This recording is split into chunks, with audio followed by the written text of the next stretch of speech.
name's Sam Drake. Um, Here's my persuasive speech. So, how many of you guys are athletes?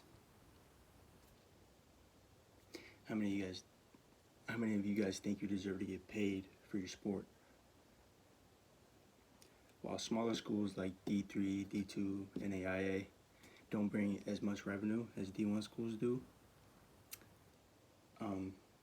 D1 schools definitely deserve to get paid for their sport, especially in football and basketball. With my research, I persuade you into believing why they should get paid.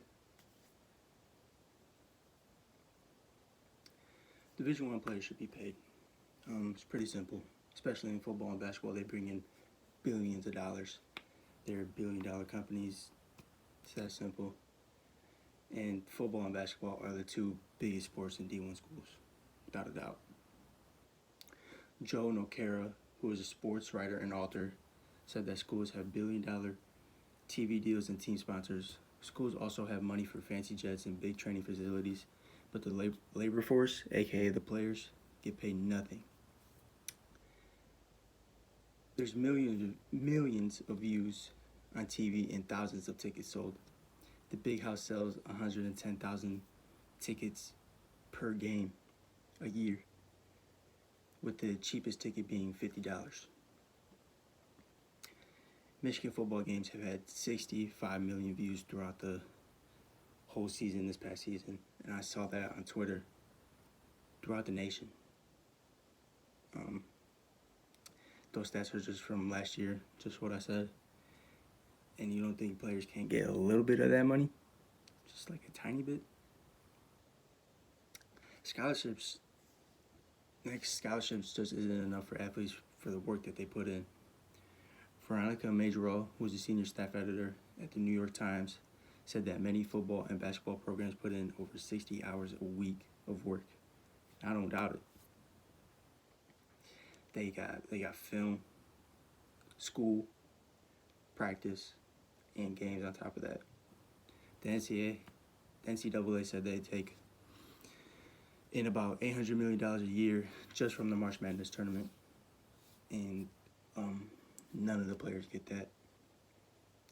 Teams also practice when the season is over, almost if they're playing 2 seasons back to back. So, for example, football.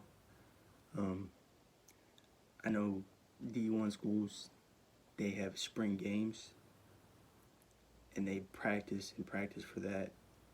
I know, like, D3 schools, I'm not sure, but, like, Adrian College, we were only going to do 7-on-7s and just practicing and learning new material, but no games or nothing like that, and no, like, full pads, just helmets. That's it.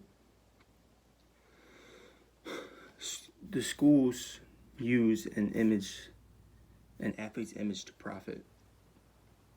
California had recently passed a law allowing college athletes to benefit off their image and likeness. Top athletes on their teams are sometimes shown on billboards around school and aren't given a dime for their image. Just for example, like at Michigan, you can see like Shea Patterson up on the billboard, or even Xavier Simpson just up on top of the Chrysler Center on that big screen, and I don't think they get paid for it. Probably just ask for permission to use their Patreon on it, but that's it. And I believe D1 athletes getting paid can make the youth more competitive. With football and basketball being paid, it would be incentive for other programs to work harder so they can get paid as well. So I'm talking about like other programs, I'm talking about like swimming, all the other smaller sports, no offense, but all the other smaller sports can get paid. And they can work to be on that level as well. The youth would be more motivated to try out sports and be more competitive. It could also toughen up in the youth in ways, because they are just getting softer and softer with each generation. From my personal standpoint, I'm from Adrian, so I know kids, they're just getting weaker and weaker as the generations come, and they're just not competitive. Like in football last year, they went 0-9. For my junior year, which was in 2016, 2017, we won a district title in football. And they went 0-9 these past 2 seasons. So, yeah, explains that. In conclusion and solution, college athletes should be paid for all the money they bring into their school, especially top programs. The NCAA could adopt a law from California that allows college kids to get paid for their likeness and image. Any questions, email me, leave comments. Thank you.